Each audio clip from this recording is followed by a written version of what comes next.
جی آپ کا شیر بلی سے ڈرتا ہے، یہ اماں کا شیر بلی سے ڈر رہا ہے، آپ نے اس سے بلی سے ڈرا دیا اور نام شیر رکھ دیا ہے.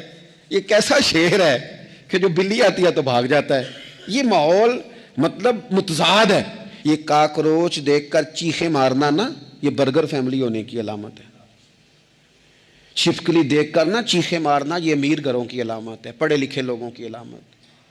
یہ کیا مذاق ہے؟ جو قوم چھپکلی سے ڈرتی ہے، کاکروچ سے ڈرتی ہے، اور جو لوگ کہتے ہیں ہو یہ جناب یہ تو اندر میرے وہ آ گیا ٹوکا تو یہ کھا جائے گا، تو یہ قوم انقلاب برپا کرے گی، یہ میدانوں میں نکلے گی. بڑے خوبصورت انداز میں ویڈیو بنا کے تو اس کو شیئر کیا جاتا ہے کہ وہ جی قربانی والے دن بکرا ذبح ہو رہا تھا تو بچہ رو پڑا. کیا بات کرتے ہیں آپ؟ یہ جہاد کرے گا بچہ کل کو جو بکرے ذبح ہونے پہ روتا ہے؟ اعصابی مضبوطی ذہنی طور پر مضبوط کب ہوتی ہے؟ جب انسان اخلاقاً مضبوط ہوتا ہے، اس کی طبیعت وزادار ہوتی ہے، اس کا مزاج اسے مضبوط کرتا ہے. آپ ایک حدیث دیکھیں، ترمذی میں موجود ہے. حضور علیہ الصلوۃ والسلام نے فرمایا جب اللہ تعالیٰ نے زمین کو پیدا کیا تو زمین ہلنے لگی. تو اللہ نے پہاڑوں کو میخیں بنا کر قلعے بنا کر زمین میں لگا دیا تو زمین ٹھہر گئی. فرشتے فوراً عرض گزار ہوئے کہ مالک تیری سب سے طاقتور مخلوق یہ پہاڑ ہیں؟ فرمایا نہیں، لوہا جو ہے نا وہ پہاڑوں سے بھی طاقتور ہے، کیونکہ لوہا پہاڑ کو کاٹ دیتا ہے. یا اللہ پھر لوہا سب سے طاقتور ہے؟ فرمایا نہیں، آگ اس سے بھی طاقتور ہے. کیا آگ سب سے طاقتور ہے؟ تو فرمایا نہیں، پانی بھی ہے.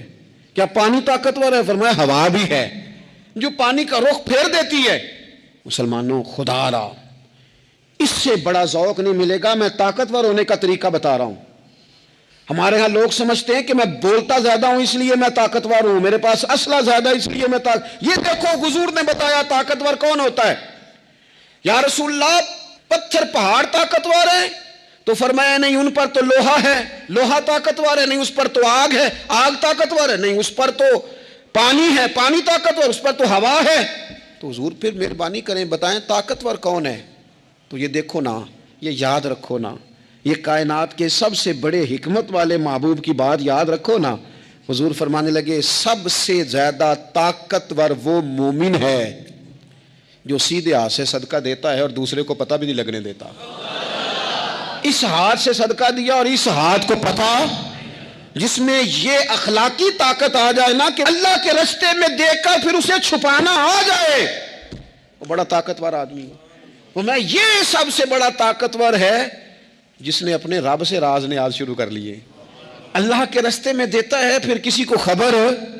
یہ کون سی طاقت ہے؟ یہ روحانی طاقت ہے، یہ اخلاقی طاقت ہے، یہ کردار کی طاقت، یہ سوچوں کی طاقت ہے، یہ آپ کے مزاج کے بلند ہونے کی طاقت ہے.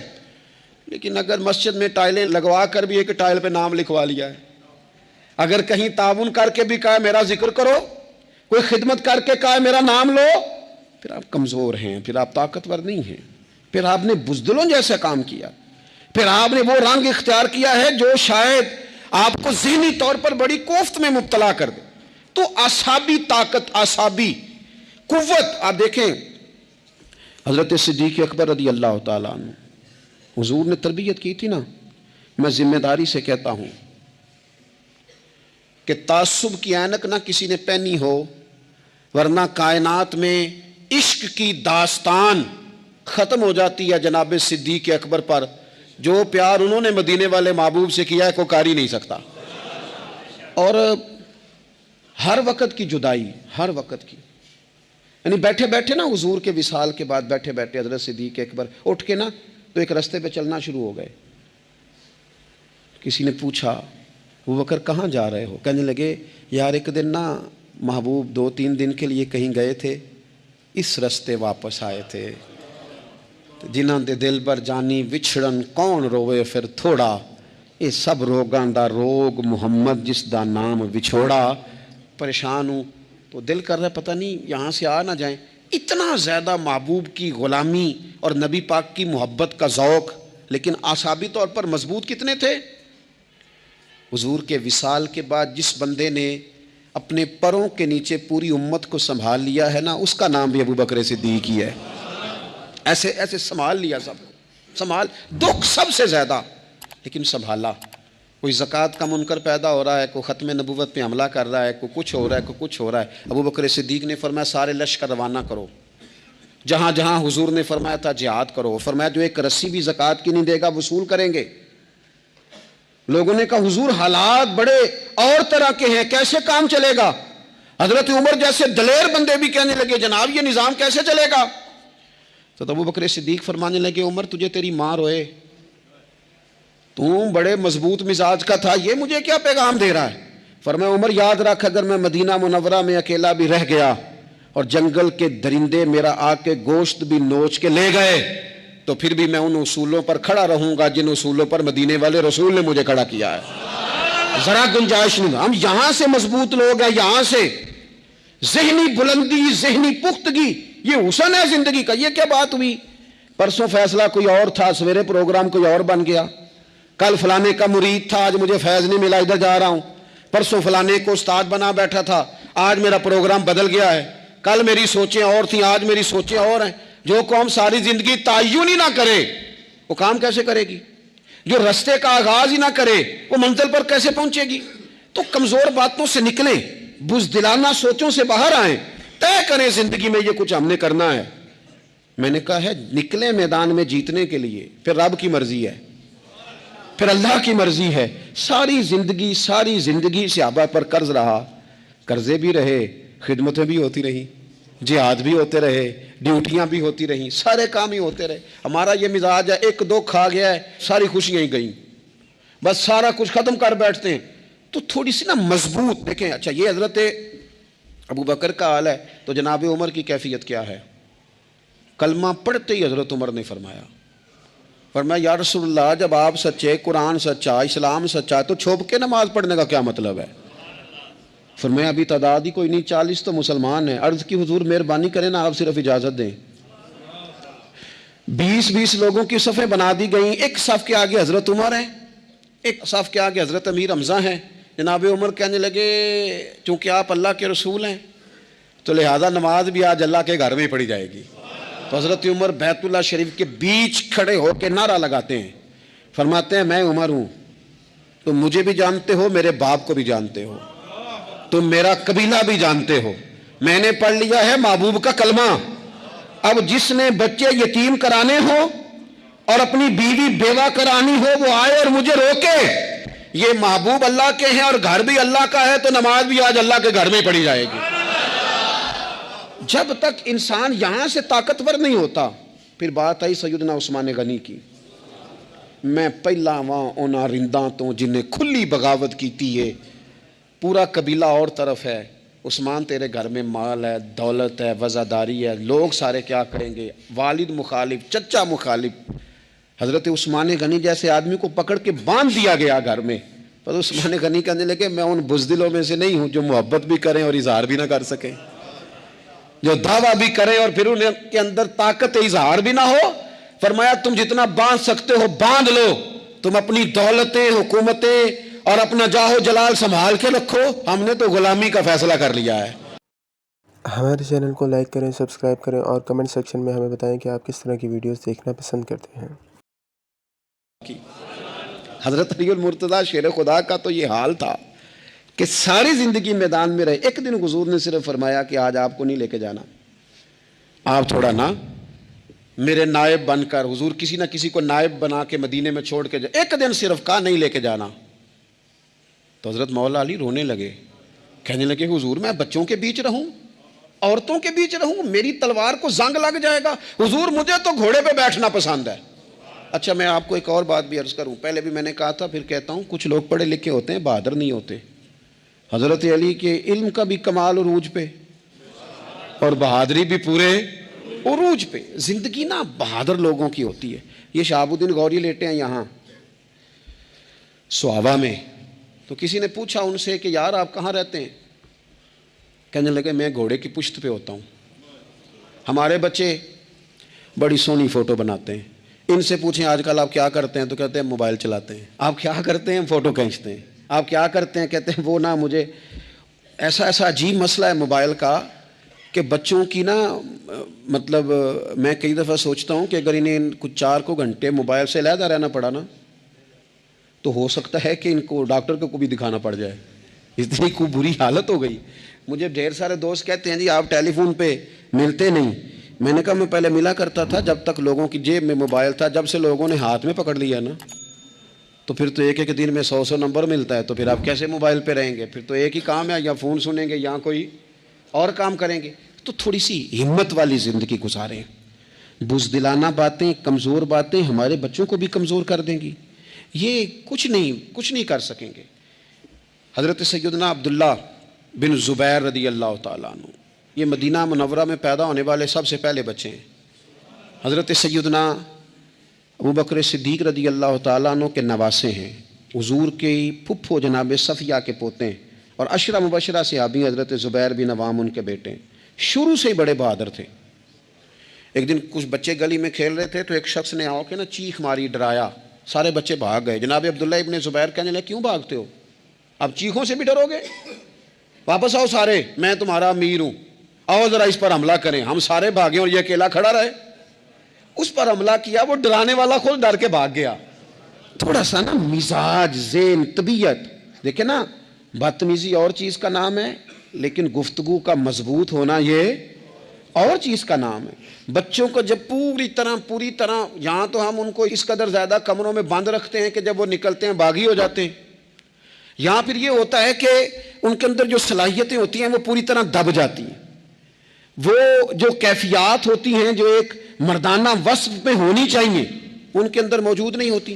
اقبال کہتے ہیں آئین جواں مرداں حق گوئی و بے باکی، اللہ کے شیروں کو آتی نہیں روباہی۔ اور یہ جو سہمے دوست ہیں نا، بالخصوص غریب طبقے سے، ان سے میں عرض کروں گا کبھی کسی کی گاڑی دیکھ کر مرعوب نہیں ہونا، کبھی کسی کے مہنگے کپڑوں کے روب میں نہیں آنا، کبھی نہیں۔ حالات کے سہمے ہوئے لوگوں کو بتا دو حالات بدل جاتے ہیں، ایک جیسے نہیں رہتے۔ کبھی کمزور نہ پڑیں اور جگہ جگہ اپنے دکھ بھی نہ بتائیں، جگہ جگہ اپنے دکھ نہ بتائیں، ہمت کریں۔ وہ ایک شاعر نے کہا تھا کہ با ہمت لوگ کبھی ہارا نہیں کرتے، یہاں وہ جیت جاتے ہیں، یہاں کچھ سیکھ جاتے ہیں۔ وہ نا میدانوں میں رہتے ہیں، کمزور نہ پڑیں۔ یہ جو اتنا لمبی لسٹ بن گئی ہے نا، اتنی لمبی لسٹ مانگنے والوں کی، اتنا لمبی فہرست ہو گئی ہے ہر سگنل پہ، ہر چوک میں، ہر رش والی جگہ پہ، یہ بتاتی ہے کہ لوگ اس کو آر ہی نہیں سمجھتے، کمزوری نہیں سمجھتے، طاقت والا مزاج۔ حضرت عمر بہادر تھے تو بہادر لوگوں کو پسند بھی بڑا کرتے تھے۔ حضرت عبداللہ ابن زبیر چھوٹے تھے، بچوں کے ساتھ کھیل رہے تھے، اور یہ وہی حضرت عبداللہ ابن زبیر ہیں جو بعد میں امام حسین کے قاتلوں کے سامنے ڈٹ کے کھڑے ہو گئے، اور انہوں نے اعلانیہ ان لوگوں کا بائیکاٹ بھی کیا اور ان لوگوں کے ساتھ سفارا بھی ہوئے، حضرت عبداللہ ابن زبیر۔ اور فرماتے ہیں کہ میری ماں 90 سال سے زیادہ عمر تھی حضرت اسماء بنت ابی بکر کی، جب میں نے انہیں کہا نا اماں وقت آ گیا ہے شہادت کا، تو میری اماں مجھے کہنے لگی پتر میدان میں رہنا، میدان میں بکرے کو ذبح ہوتے وقت تکلیف ہوتی ہے، جب اس کی کھال اتاری جائے پھر کوئی تکلیف نہیں ہوتی، ایسے ہی کمزور نہ پڑنا۔ ہمارے ہاں تو لوگ کہتے ہیں پتر اندروں کنڈی لے لا، ساڑی نہیں لڑائی، اور جب ہمارے گھر آگ آئے گی پھر اسے ہم بند کریں گے، ابھی نہ تو بالکل باہر نہ نکلنا۔ کیسے قوم آگے بڑھے گی؟ جرتیں کیسے پیدا ہوں؟ اور جو کچھ کہہ نہیں سکتے وہ منوائیں گے کیسے؟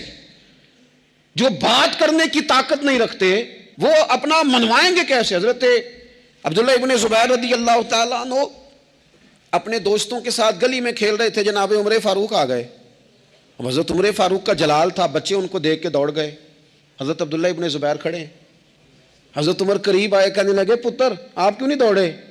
حضرت عبداللہ ابن زبیر چھوٹے سے ہیں، کہنے لگے جی کیوں میں دوڑتا، میں نے کوئی جرم کیا ہے، تو میں نے غلطی کی ہے، بھلا کیوں دوڑوں؟ آرام سے کھیل رہے ہیں اور نہ ہم نے کوئی رستہ بند کیا، جگہ ہے، آپ نے گزرنا تو گزر جائیں۔ چاہیے تھا نا حضرت عمر ناراض ہوتے، پر جناب عمر نے ماتھا چوم لیا، کہنے لگے کیا بات ہے بیٹا، ان چیزوں پر ذرا قائم رہنا، کہنے لگے جرم کیے، کیا مطلب ہے اس بات کا کہ فلانا ہے تو دوڑ جائے، کیوں دوڑیں جی؟ تو ہم نے جو قوم کو سکھانا شروع کیا ہے نا، دیکھیں فقر اور چیز ہے، درویشی اور چیز ہے، سادگی، لیکن ظلم سہنا اور چیز ہے۔ دنیا میں قتیل اس سا منافق نہیں کوئی، جو ظلم تو سہتا ہے بغاوت نہیں کرتا۔ اپنی زندگی میں عزم کو، ہمت کو، نظریے کو بلند کریں، مظلومانہ مزاج نہ پیدا کریں، بلا وجہ دکھ سنا کے اپنے آپ کو کمزور نہ کریں،